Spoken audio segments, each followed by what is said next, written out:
The relationship begins. You were talking every night. Laughing. Sharing. Building something that feels real. Sparks flying.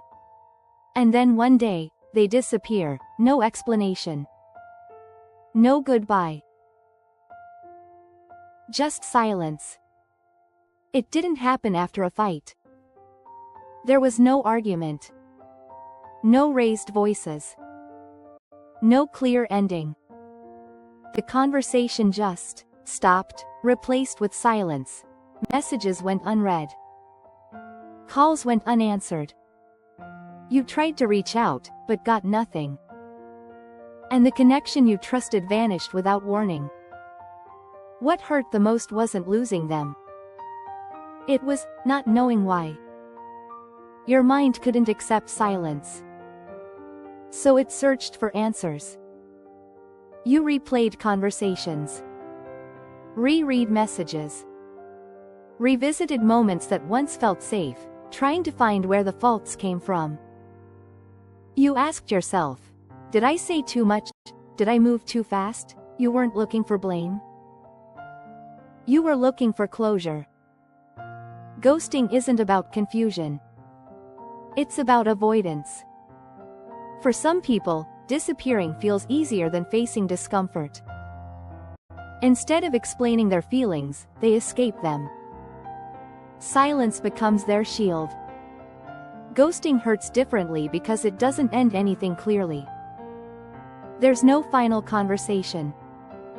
No emotional resolution. No clear memory to close the chapter. Your brain stays suspended. Waiting. Hoping.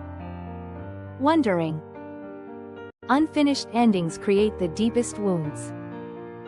At first, you justify the silence. They're probably busy. Something must have happened. You check your phone more often.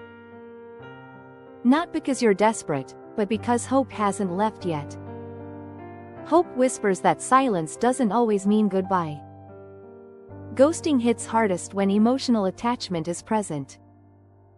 Especially for people with anxious attachment styles. Your nervous system reads silence as rejection. So while they avoid discomfort, you experience emotional chaos. Here's the truth most people don't want to hear. You didn't scare them away by being real. You didn't lose them by expressing interest.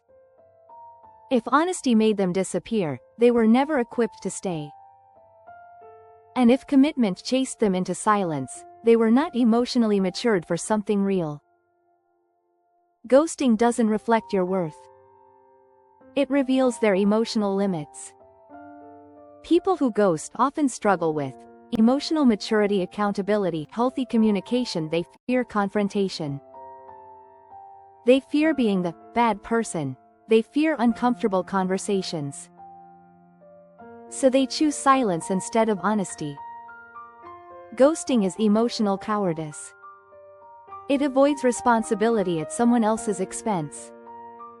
It allows one person to escape guilt while the other is left to carry confusion. And the silence? That silence is not accidental. It's a decision. Eventually, something shifts. You stop refreshing your messages. You stop waiting for explanations. You stop hoping for closure from someone who chose absence. You realize something important. Closure doesn't always come from answers. Sometimes it comes from acceptance. Someone who values you won't leave you guessing. Someone who respects you won't disappear without a word. And someone capable of love won't replace communication with silence. They didn't ghost you because you weren't worth explaining things to. They ghosted because they weren't strong enough to explain themselves. And that silence? It told you everything you needed to know. Silence is still communication.